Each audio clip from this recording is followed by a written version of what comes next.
Goibniu mode is the hardest difficulty setting available in Valdis Story Abyssal City. It is automatically set to the Godslayer difficulty and adds permadeath on top of it with no saves allowed. Because of this, simply completing the game on Goibniu mode can prove to be quite a challenge. In fact, it is currently the rare Steam achievement, with only 0.1% of people who own the game having it. Within the play setting is a score system that ranks how well you do and has a global leaderboard in place. Your score will be determined through various means. Each item you pick up from a chest will have a specific point value. For example, an iron bar is worth 50 points, while the skeleton key is worth 1000. How well you fare on bosses is also important, with each S rank granting 5,500 points, making each boss potentially worth 16,500 points.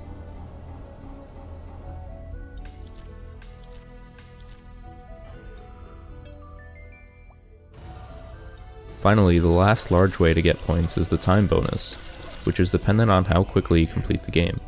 It is not equal to any set amount of points, but is instead a multiplier. There are a few more point factors that are made less apparent. Firstly, when you heal at a save location, you will have some points deducted. The amount is dependent on how many times you have healed already. The first time deducts a mere 2 points, and the second is just 10, but it gets quite high fast. Also, each time you expend the health potion, a massive amount of points are reduced. For each hit you take, a few points will be deducted, the amount being dependent on what you were hit by. The final boss, True Anemone, can take away 60 points, so avoiding damage at all times is crucial. When you defeat enemies with a high combo variation, you will be granted more points, so it is a good idea to aim for 5x combos not just for the bonus experience. You can easily get high combo variations with aerial attacks and attacking the enemy's back after skill cancelling behind them.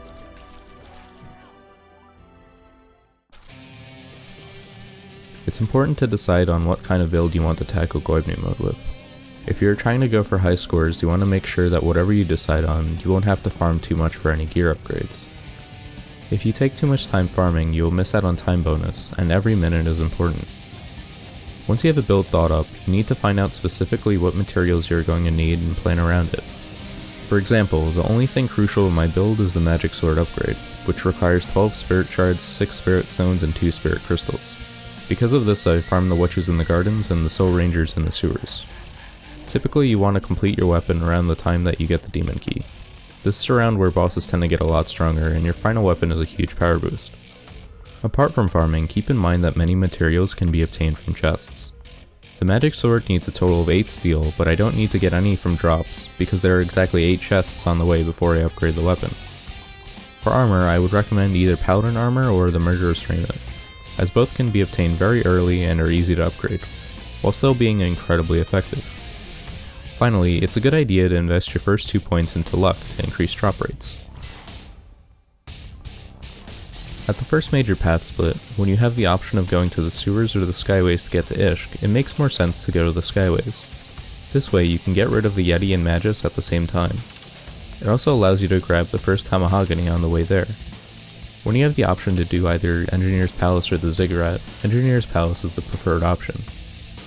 When you defeat Treyu, the Feral Man of War is spawned in Magus's room.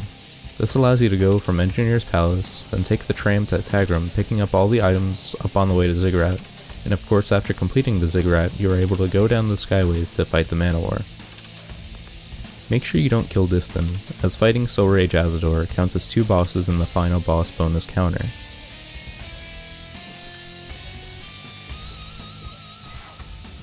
The Ogre before Azador is a great source of experience. Potential drops are polished stones, iron, steel, lesser and greater demon souls, and demon rubies.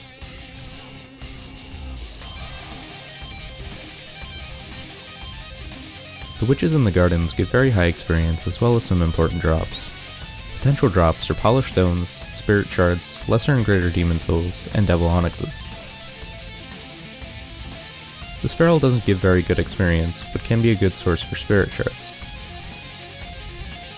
If you need spirit stones, this Angel Soul Ranger is the perfect spot for it. You can get the spirit crystal in the frozen crypt with some wall jumps. The Grand Gate at the entrance of the gardens can be obtained with an ice pillar and the wall jump.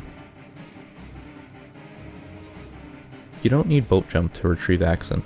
Instead, grab on the ledge, then kick off of it and cast an air spell allowing you to wall jump from the right wall and grab the ledge. You can skip 2 rooms in the ziggurat here, by placing an ice pillar, then wall jumping, followed by a bolt jump. Toss out a black hole before charging the mana key in Gurnet's room to save a few seconds. Similarly, you can toss a black hole just before talking to Chanlap Gin to save a few seconds on your way out. Instead of getting the Wanderer Raiment when you first visit the Frozen Crypt, you can save a huge amount of time grabbing it when you return for the teachings of Lightblade.